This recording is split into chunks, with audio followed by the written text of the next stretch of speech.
আসসালামু আলাইকুম। এই মুহূর্তে আমি আছি মালে শহরের যে পুরাতন গোসল পার্ক সেইখানে।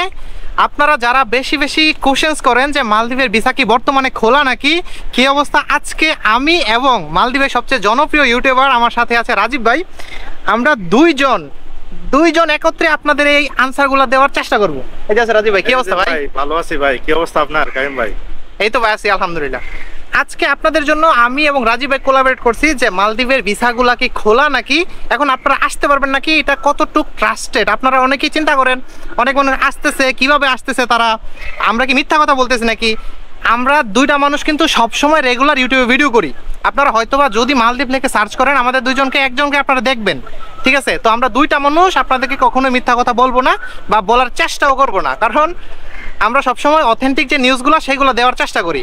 তো চলুন আমরা এই বিষয়ে একটু কথা বলি যে বর্তমানে 2025 সালে মালদ্বীপের ভিসার কি অবস্থা, বাংলাদেশ থেকে কি মানুষ আসতে পারবে নাকি, সেই তথ্যগুলো আমি জিজ্ঞেস করবো রাজীব ভাইয়ের কাছে। রাজীব ভাই যতটুকু জানে ততটুকু আপনাদেরকে জানানোর চেষ্টা করবে।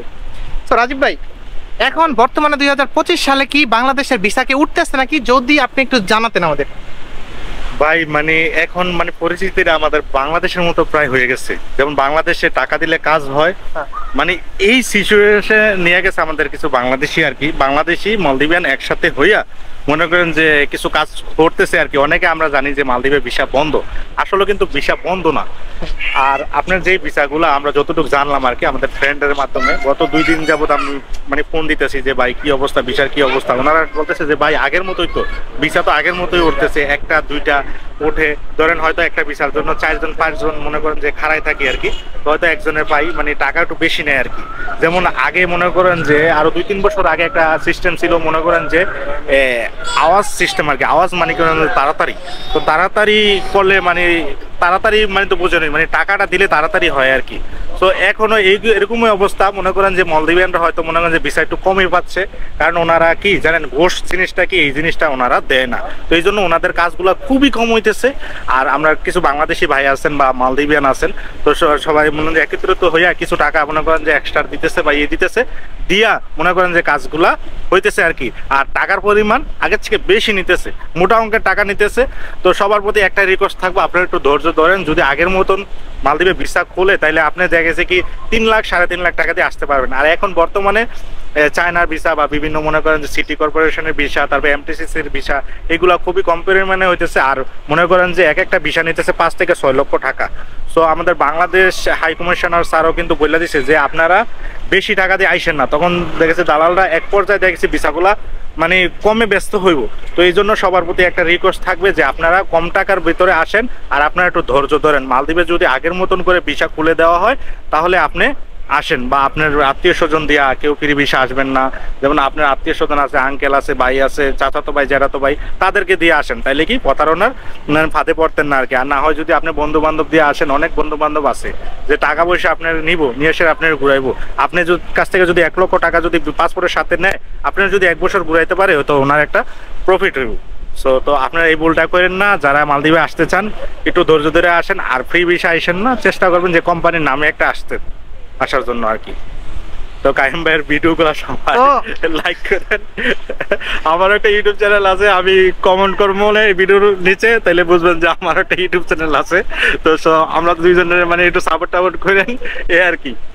তো এতটুক আপনারা এতক্ষণ শুনতেছিলেন যে মালদ্বীপের ভিসা 2025 সালে এসেও এখনো যে একবারে বন্ধ এরকম না, আবার একবারে খোলা এরকম না, এটা চলতেছে পুরাপুরি সিন্ডিকেটের মাধ্যমে।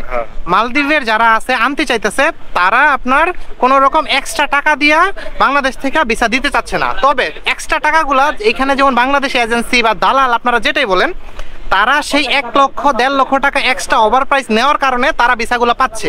এখন রিয়েল যেই কোম্পানিগুলো আছে তারা কিন্তু এক্সট্রা 1 লক্ষ 1.5 লক্ষ টাকা দিতে চাচ্ছে না, তার জন্য হ্যাঁ তার আর ভিসার পরিমাণ খুবই কম। 2025 সালে আইসাও এখনো ভিসা উঠতেছে।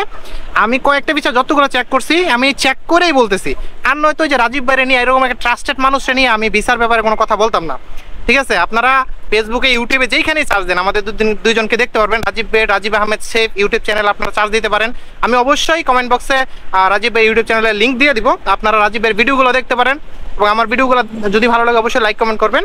সো এতটুকুই ছিল আজকের আপডেট। 2025 সালে এসেও এখনো পর্যন্ত কিছু কিছু ভিসা হচ্ছে, আবার অনেকেই ভিসা পাচ্ছে না। যারা মালদ্বীপের যে আপনার যে রিয়েল কোম্পানিগুলো বা মালদ্বীপের মানুষের কাছে টাকা পয়সা জমা দিচ্ছে, তারা একটু দেরিতে ভিসা পাচ্ছে, হলেও এটা দেরিতে হচ্ছে কারণ ওই যে সিন্ডিকেটগুলো করে মূলত আমাদের বাংলাদেশিরাই, ঠিক আছে। আর এই জন্য তারা ওই অফার করে আমরা 1 লক্ষ 2 লক্ষ টাকা বেশি দেবো ইমিগ্রেশনের কাছে বা যে কোনো জায়গায় অফারটা করার কারণে যেইখানে টাকা বেশি পায় ভাই ওইখানেই ভিসাটা আগে হয়। এটাই ছিল মূলত কথা। সো আপনারা একটু ধৈর্য ধরেন, যদি আপনারা একটু ধৈর্য ধরে থাকেন তাহলে তারা ভিসাগুলো কার কাছে বেচবে ভাই? বুঝতে পারছেন রাজীব ভাইয়ের যে কথাটা ছিল যে আপনি যদি একটু ধৈর্য ধরে থাকেন, তারা ভিসা বিক্রি করার লোক পাইবে না। তখন ভিসা যেহেতু যখন বিক্রি করার লোক পাইবে না, তখন ভিসার দাম তারা এমনিতেই কমায় দিবে। তো তার জন্য একটু অপেক্ষা করেন। যদি ভিসা খোলে আপনার কপারে মালদ্বীপ লেখা থাকে তাহলে আপনি অবশ্যই আসতে পারবেন। তো এতটুকুই ছিল 2025 সালে মালদ্বীপের ভিসার ব্যাপারে আপডেট। সবাই ভালো থাকবেন, রাজীব ভাইয়ের একটু সাপোর্ট করবেন এবং পাশাপাশি আমাকে একটু সাপোর্ট করবেন। আল্লাহ হাফেজ।